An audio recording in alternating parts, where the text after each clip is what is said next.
کہاں, کس نے, کیسے, کیوں کیا؟ سچ دکھانا اور بولنا مشکل ضرور ہے لیکن ناممکن نہیں.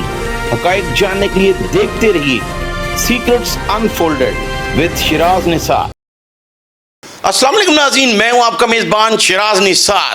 تیفی بٹ اور امیر مصعب گروپ میں صلح کی جو ہوا چل رہی ہے اس میں کس حد تک صداقت ہے؟ بہت سے لوگوں نے کہا کہ دونوں نے شوٹرز ہائر کر لیے, ایک دوسرے کو مروانے کی پلاننگ کر لی گئی, لیکن یہ سب باتیں جھوٹ نکلیں. ابھی بہت سے لوگ جو ہیں وہ صلح کی کوشش کر رہے ہیں. ہمارے ساتھ آج موجود ہیں سینئر صحافی نعیم مصطفیٰ, جو اپنی مثال آپ ہیں, اور کرائم اینالسٹ اتنے بڑے ہیں کہ ان سے زیادہ انویسٹیگیٹو سٹوریز جو ہیں وہ پاکستان میں کسی نے بھی نہیں کی. ہمارے ساتھ ہیں, ان سے جانتے ہیں کہ صلح کے حوالے سے ان کے پاس کیا خبر ہے. السلام علیکم. وعلیکم السلام سر, کیسے ہیں آپ؟ خیریت سے؟ سب فائنل لگا سونا. سر, یہ جو ریومر ہے مارکیٹ میں کہ صلح ہو رہی ہے نہیں ہو رہی, سوشل میڈیا پہ اس وقت آگ لگی ہے, آپ کے پاس کیا حق ہے کہ صلح ہو رہی ہے یا صلح کی کوئی کوشش ہو رہی ہے؟ دونوں باتیں بے بنیاد اور غلط ہیں. وجہ اس کی, یہ میرا ذاتی تجزیہ ہے, وجہ اس کی یہ ہے کہ میں ان دونوں خاندانوں کو بڑے طویل عرصے سے جانتا ہوں. اس وقت جو حالات ہیں وہ صلح کے لیے سازگار نہیں ہیں. صلح کی کوشش اس وقت تک ہو سکتی تھی جب تک جاوید بٹ کا قتل نہیں ہوا تھا. تیفی بٹ کے بہنوئی کے قتل کے بعد اس دشمنی میں, مخالفت میں آگ بھڑکی ہے. اب جو آگ ہے نا مخالفت کی, دشمنی اس طرح کی ہے نہیں جس طرح کی بنا دی گئی ہے. اور اس میں میں بتاتا ہوں آپ کو کون کون جو ہے نا وہ مفاد پرست شامل ہے. کہ اس کی بہن کا شوہر ایک آسپیکٹ ہے, اس کی بہن کا شوہر, اس کا بہنوئی جاوید بٹ قتل ہو. دوسرا آسپیکٹ یہ ہے کہ پورے خاندان میں, اس کشمیری خاندان میں, جن میں ان کے بڑے بھائی خواجہ ارزر گلشن بھی شامل ہیں, ان سمیت جاوید بٹ وہی شخص تھا جو تیفی بٹ کا بہت ہی بااعتماد تھا. فرنٹ مین سے بہتر کوئی لفظ ہوتا تو وہ میں استعمال کرتا. فرنٹ مین بہت چھوٹی چیز ہوتا ہے. تیفی بٹ کے سارے کاروباری معاملات, عدالتی پولیس کے امور, صلح, صفائی, جنگ, لڑائی, ہر چیز میں جاوید بٹ نمبر 1 تھا. جاوید بٹ کی حیثیت تیفی بٹ کے خاندان میں تیفی بٹ سے بھی زیادہ تھی. بہن اور ان کا ہسبینڈ یعنی جاوید بہنوئی دونوں قتل و غارت گری میں, دشمن داری میں شامل نہیں تھے, لیکن کوئی آسپیکٹ ایسا نہیں تھا جو تیفی بٹ, خواجہ تعریف گلشن, اظہر گلشن, ان کی بہن دوسری, یہ بہن, ان کے بچے, ان کے معاملات سب کے سب جو ہے نا وہ حل کرتا تھا جاوید بٹ. جاوید بٹ کو تیفی بٹ کے خاندان کا مدار المہام کہتے ہیں. مدار المہام کہتے ہیں اس شخص کو جس کے گرد ساری چیزیں گھومتی ہوں. انگلش میں کہتے ہیں just revolves around the man. Just revolve around the man جو ہے نا وہ شخص, اس کا نام تھا جاوید بٹ. اچھا سر, بہت ہی اہم انفارمیشن آپ نے بتائی. جس طرح یہ دشمنی کا آغاز ہوا جب بلا پہلوان کا قتل ہوا, تو میں نے وہ ساری فائل پڑھی ہے, مثل پڑھی ہے. کیا آپ جیسے سینئر صحافی یہ سوچ سکتے ہیں کہ اگر اس میں تیفی بٹ شامل ہوتا تو کسی ضمنی میں اس کا نام نہیں ہے؟ دیکھیں, خواجہ تعریف گلشن تیفی بٹ کا میرا تعلق جو ہے نا, میں 30 سال سے جانتا ہوں, 30-35 بلکہ 35 سال سے جانتا ہوں. 35 سال میں نے کسی مقدمے میں اس کو چالان ہوتے نہیں دیکھا. ایک دوسری بات یہ ہے, میں نے 4 مقدمات میں پیش ہوتے دیکھا. 2 میں روبرو تفتیش پولیس کے سامنے اور 2 کو میں عدالتوں کے سامنے. دونوں نے اس کی بے گناہی تسلیم کی, لیکن بلا پہلوان کا سارا خاندان اس بات پہ اصرار کرتا رہا, مصر رہا کہ ہمارا ملزم تیفی بٹ ہے. FIR کا اندراج اس دونوں فریقین جو ہے نا, ان میں بڑھوتی کا باعث ہے دشمنی کی, بلکہ دشمنی کی بنیاد ہی FIR ہے. FIR درج کرتے ہیں پولیس افسران, وکلا, اور ایک فریق جب جس کا مدعی ہوتا ہے اس فریق کے لوگ, وہ 5, 7, 10 لوگ ہوتے ہیں. ان 10 میں سے میں بڑے وثوق سے بات کہہ رہا ہوں, 8 کا مفاد یہ ہوتا ہے جو جملہ استعمال کرتے تندے ہو, وہ دیکھے بھالے بغیر کہ کس نے مروایا, کب مروایا, کیسے مروایا. یہ بہت بڑی بات کر رہے ہیں. جس طرح ہم نے بھی انویسٹیگیٹ کیا تو شادہ لمحہ, وحید الوحیدیاں حنیف اور اس کا بھائی بابا, سیالکوٹی گروپ جو ہے, یہ پورا سیالکوٹی گروپ, آپ یہ دیکھ لیں کہ یہ وہ لوگ تھے سارے جتنے آپ نے نام لیے جو طویل عرصے تک پہلے بلے کے ڈیرے پہ بیٹھتے تھے, ان کے ساتھ رہے. نیفا بابا بھی شامل کر لیں آپ ان کو.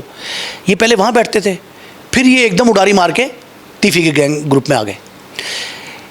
ان لوگوں میں سے کچھ لوگ تو اجرتی قاتل ہیں, کچھ دشمن دار ہیں, کچھ مخالفین کو, مخالفتوں کو ہوا دینے والے ہیں. جو پولیس والے میں نے ایسے بھی دیکھے جو آج شام کو, اس وقت جب ہم ریکارڈنگ کر رہے ہیں آپ کی, اس وقت وہ بیٹھے ہوئے ہیں ٹیپو, بلا, بالاج, اس کی خاندان کے کسی شخص کے ساتھ. یعنی آج بھی لاہور کے پولیس افسران آج بیٹھے فرض کریں, اور کل آپ دیکھیں گے کہ وہ تیفی کے اور اس کے جو ملنے والے ان کے ساتھ بیٹھے ہوئے ہیں. خواجہ تعریف گلشن کی دشمنی کوئی نہیں ہے بلا ٹرکوں والے سے. بالاج کا قتل جب ہوتا ہے اس سے 1 ماہ پہلے جب بالاج ملک سے باہر جاتا ہے اور واپس آتا ہے, اس وقت تک جو آپ نے صلح کی بات کی نا, صلح کا مشن جاری تھا, ڈول ڈالا جا چکا تھا. خود تیفی بٹ نے مجھے یہ بات بتائی ہے اور تصدیق کی بالاج کے قریبی لوگوں نے, اقربا نے, کہ تیفی بٹ کو وہ انکل کہتا تھا بالاج. اور 1-1.5 ماہ پہلے تک یہ صلح کے معاملات طے ہو گئے تھے. تیفی نے کہا کہ میرے بیٹے کا داخلہ ہونا ہے ملک سے باہر, میں داخلہ کروانے جا رہا ہوں. اس نے کہا کہ اس دوران میں نے بھی 2 دورے کرنے مختلف ملکوں کے, میں ہو کے آتا ہوں تو دین وی ول سٹ ٹوگیدر. یہ انگلش کا جملہ کس کا ہے؟ بالاج کا. بالاج کا جملہ بتا رہا ہوں آپ کو. وہ شخص جو تیفی بٹ کے 4 لوگ موجود تھے, ان لوگوں نے یہ طے کیا کہ صلح ہو رہی تھی, صلح ہو چکی تھی, معاملات طے تھے, صرف اس کی تحریر باقی تھی. اور یہ عدالتوں میں جا کے اسٹیمپ پیپر جمع ہونا تھا کہ ہمارے معاملات طے پا گئے اور یہ سیز فائر ہو جانا تھا. تو نعیم صاحب پھر یہ بتائیں کہ جب اتنی بڑی آپ نے بات کر دی, ذمہ دار کون ہے, صلح کیوں نہ ہو سکے؟ سنیں, آپ یہ بتائیں کہ بالاج کہاں قتل ہوا؟ ایک سابق ڈی ایس پی کے گھر پہ. جی. کیا تھا وہ سابق ڈی ایس پی تھا اقبال بلّہ. اقبال بلے کے بیٹے کا ولیمہ تھا نا. جی بالکل. وہاں مدعوین آئے تھے نا, دعوت دے کے بلایا گیا تھا نا. جی بالکل بلایا, بلکہ زور لگا کے بلوایا گیا تھا. جس فارم ہاؤس پہ بلایا گیا تھا اس کے باہر 30 سے 35 گاڑیاں کھڑی تھیں پولیس کی, جن میں ڈی آئی جی کی گاڑی بھی شامل تھی. جہاں کہیں ایک وین کھڑی ہوتی نا پولیس کی, وہاں سے مسلح شخص گزرنے کی ہمت نہیں کرتا. جہاں 35 گاڑیاں موجود تھیں وہاں کس طرح ضرورت ہوئی کسی کی وہ اسلحہ لے کے چلا گیا اندر؟ ایک بات. دوسری بات, آج تک صفحہ مثل سارا پڑھ لیں 128-27 صفحے جتنے بھی ہیں اس قتل کے, بالاج کے. مجھے بڑا دکھ ہے اس نوجوان کے قتل کا, اور وہ بے گناہ تھا, اس کا کوئی تعلق نہیں تھا دشمنی سے. اس نوجوان پڑھا لکھا آدمی تھا, فوراً کوالیفائڈ تھا. اس بچے کے قتل کے وقت سے لے کے آج تک مجھے کہیں دکھائیں کہ اقبال بلّہ جو میزبان تھا اس تقریب کا, اسے شامل تفتیش کیا گیا ہو. یہ بہت بڑی بات کی آپ نے. آپ مجھے بتائیں کہیں ہوا؟ نہیں, بالکل بھی نہیں. کتنے بڑے ایس پی تفتیشی تھے, آفتاب پھلروان نے کی تفتیش نا. آپ مجھے یہ بتائیں کہ یہ کہاں لکھا ہے کہ جس تقریب میں اتنی اہم شخصیات شامل ہوں وہاں آپ اس کو بٹھا دیں نہتا ایک نوجوان کو, اور فنکشن ختم ہونے کے بعد بھی بیٹھا رہے وہ اس انتظار میں کہ مجھے کو قتل کرے آ کے؟ وہ اتنا بیوقوف تو نہیں تھا, دشمندار تو تھا نا. صلح ہو رہی تھی, سب معاملات اپنی جگہ پہ, تحمل مزاج تھا, پڑھا لکھا تھا, سب چیزیں اپنی جگہ پہ ہیں, لیکن بیوقوف تو نہیں تھا. تو پھر آپ کیا سمجھتے ہیں کہ وہ کیوں بیٹھا رہا, کیا پلان کیا تھا؟ نتیجہ آپ نے اخذ کرنا ہے. میں آپ کو یہ بتا رہا ہوں کہ احسن شاہ کا قتل منصوبہ بند تھا, پلان تھا. یعنی وہ پولیس مقابلہ نہیں ہے, وہ ایک ٹپیکل قتل ہے. قتل 100%. بالاج کا قتل 100% قتل تھا. بٹ صاحب کا قتل, جاوید بٹ کا 100% قتل تھا. آپ مجھے یہ بتائیں کہ ان سارے واقعات میں ایک جیسی, میں نے ایف آئی آر سے بات شروع کی تھی, ایف آئی آر ایک جیسی کیوں ہوتی ہیں؟ اس میں یہ ہے کہ میں آپ کو پولیس والوں کے نام بتا دیتا ہوں کہ جاوید بٹ کے قتل پہ کس ایف آئی آر کس پولیس والے نے لکھوائی, بالاج کے قتل پہ کس نے لکھوائی, احسن شاہ کے قتل سے آدھا گھنٹہ پہلے تحریر ہوئی. اللہ, میں آپ کو نہیں بات بتا رہا ہوں. دو باتیں میں بتا رہا ہوں اور کوئی تردید نہیں کر سکے گا اس کی. احسن شاہ کی مارے جانے کی ایف آئی آر 2 گھنٹے پہلے لکھی گئی مرنے سے. اقدام قتل کا مقدمہ درج کیا گیا شاد باغ میں. اس کے قتل کا کہ اس کو ساتھی مارنے آئے تھے پہلے لکھی گئی واقعے سے. ایک دوسرا, ایک شخص نے پولیس والے نے گولی نہیں چلائی, ایک شخص نے پہلے اس کے منہ میں پیشاب کیا احسن کے, پھر اس کو گولی ماری اور یہ جملہ کہا ہون ٹھنڈ پہ گئی ہے. جو لوگ یہ پلان کرتے ہیں نا ان سے تفتیش کا آغاز کیا جائے, اور جو لوگ ایف آئی آر لکھواتے ہیں ان سے ایف آئی آر کے اندراج سے دور کر دیا جائے ان کو, تب یہ دشمنی ختم ہو جائے گی. حالات کا تقاضا جو ہے, جو لوگ بڑکے مار رہے ہیں, دیکھیں وشفل تھنکنگ ہے نا, خواہش, میری بھی خواہش ہے صلح ہونی چاہیے, لیکن صلح کے نتیجے میں 10 اور قتل کر دی جائیں, کیا یہ پاسبل ہے؟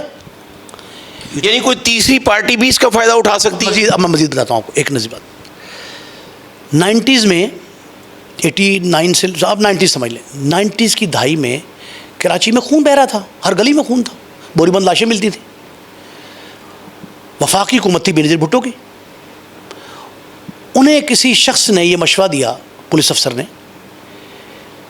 کہ اس خون کو خون کی دیوار کھڑی کر کے روکا جا سکتا ہے. کیسے؟ نصیر اللہ بابر وزیر داخلہ تھے, وفاقی وزیر داخلہ, انہوں نے کراچی, ہم بھی گئے ساتھ, 8-9 سینئر جرنلسٹ تھے, ہم وہاں کراچی چلے گئے. انہوں نے ایک شناخت پریڈ کروائی, کمپریہنسو ہائی اسکول تھا, بڑا لمبا برآمدہ تھا اس کا. وہاں 4 لوگ بیٹھے تھے جن کے نقاب تھے, صرف آنکھیں کھلی تھیں, کپڑے پہنے ہوئے تھے, چولا سا پہنا تھا. وہ شناخت پریڈ میں وہ لوگ آگے سے گزرتے تھے, 200-250 لوگ تھے, 300 بلکہ 300 تھے. وہ گزرتے تھے, جس کو وہ یوں کرتے تھے اس کو باہر نکال لیتے تھے, جسے یہ سیدھے رہ بیٹھے رہتے تھے ان کو چھوڑ دیتے تھے. 200-250-25-30 لوگ نکل آئے جن کو انہوں نے یوں کیا تھا شناخت پریڈ میں. پبلک شناخت پریڈ تھی, کوئی سرکاری نہیں تھی. جن کو یوں کیا تھا ان کو باہر نکال لیا, ان کی مشکیں کسیں, ٹانگیں باندھی, اور لانڈی, ناظم آباد اور چورنگی کون سی تھی, وہاں ریلوے اسٹیشن کے قریب ان پہ سے ٹرین گزار دی. باقاعدہ آنکھوں دیکھا واقعہ ہے, سنی سنی بات نہیں ہے, ان پہ ٹرین گزار دی. انہوں نے کہا, میں نے کہا یہ کیا ظلم کیا آپ نے, اور خالی اسٹک لے کے پھرتے. نصیر اللہ بابر صاحب بہت ضرورت مند آدمی تھا, جرنیل تھا, وہ اسٹک کے ساتھ, وہ وہاں اسلحہ سمیت اتنے لوگ جاتے تھے, وہ اسٹک سے جاتا تھا. اس نے کہا میں نے اس لیے کیا کہ یہ ایک ایک بندہ 100 بندوں کا قاتل تھا. میں نے کہا قاتل کو آپ عدالت سے سزا دلوائیں, تو یہ ماورا عدالت قتل کر کے آپ ایک نیا خون بہا شروع کریں. کہتے نہیں, کمال ہے, آپ دیکھنا امن ہو جائے گا. اس کے بعد وہاں راؤ انوار اور چودھری اسلم پیدا ہوئے. راؤ انوار اور چودھری اسلم نے چن چن کے بندے مارے. اس کے نتیجے میں ایم کیو ایم نے, پولیس والوں کی ہر دوسرے دن لاش ملتی تھی, پولیس والے مرتے تھے. جب بھی آپ خون کی دیوار کھڑی کر کے خون بہا روکنا چاہتے ہیں نا, تو نیا خون جنم لیتا ہے.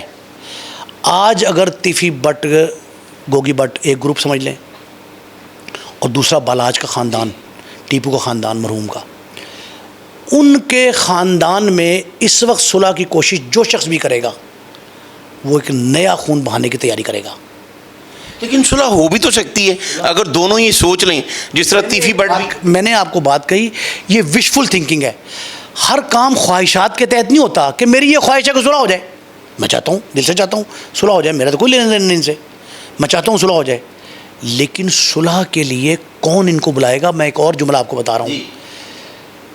ایک باقاعدہ منصوبہ بندی ہے قتل کی, کہ بالاج قتل ہو جائے, جاوید بٹ قتل ہو جائے, احسن شاہ قتل ہو جائے, یہ منصوبہ بندی ہے. ایک اور منصوبہ بندی تھی, وہ منصوبہ بندی تھی کہ جو دوست ہیں ان کو دشمن بنایا جائے. تیفی بٹ کے دوست تھے ملک احسان, عابد باکسر, وہ کہاں ہیں؟ دوست ہیں تیفی کے, ان کی بلاج سے صلح ہو گئی تھی. تیفی کے دوست ہیں وہ, اب نہیں ہیں. بابا اور نیفا شفیق اور حنیف جو ہے وہ کس کے دوست تھے؟ وہ بلا ٹرکا والے کے پاس. کہاں چلے گئے تھے؟ دوبارہ ادھر آ گئے تھے دوسرے گروپ میں. 2 باتیں. تیسری بات, ارشد امین چودھری کا بھائی قتل ہوا تھا, خون بہا دے دیا تھا, بات ختم ہو گئی تھی. ارشد امین کیوں قتل ہوا؟ اس کے بارے میں یہ سنا ہے کہ اس نے پیسے لے کے تو بعد میں بیان نہیں دیے. نہ دیے ہوں, چلیں اوکے ہو گیا. اس کو تیفی بٹ سے گزر گرد ہو سکتی ہے, وہ جو بھی مرضی کرتا. اگر بیان نہیں بھی دیے تو یہ خلیج کس نے ڈالی تھی؟ مجھے اس کا نام بتائیں. یہ کس نے آگے کہا تھا بیان نہ دے اس کو؟ ایک. دوسرا سنیں, ارشد امین کی سپاری لے لی عابد چودھری کے بھائی نے, ٹھیک ہے, عابد چودھری کے قتل کے بعد سپاری لے لی. انو چویل نے اپنی ماں کو بھیجا ارشد امین کے گھر, اسے کہا میرے بیٹے نے کبھی سپاری واپس نہیں کی, 5 لاکھ روپے اس کو دے دو. آنکھوں دیکھا واقعہ. ارشد امین نے اپنی الماری سے 5 لاکھ روپے لا کے انو چویل کی ماں کو دیے.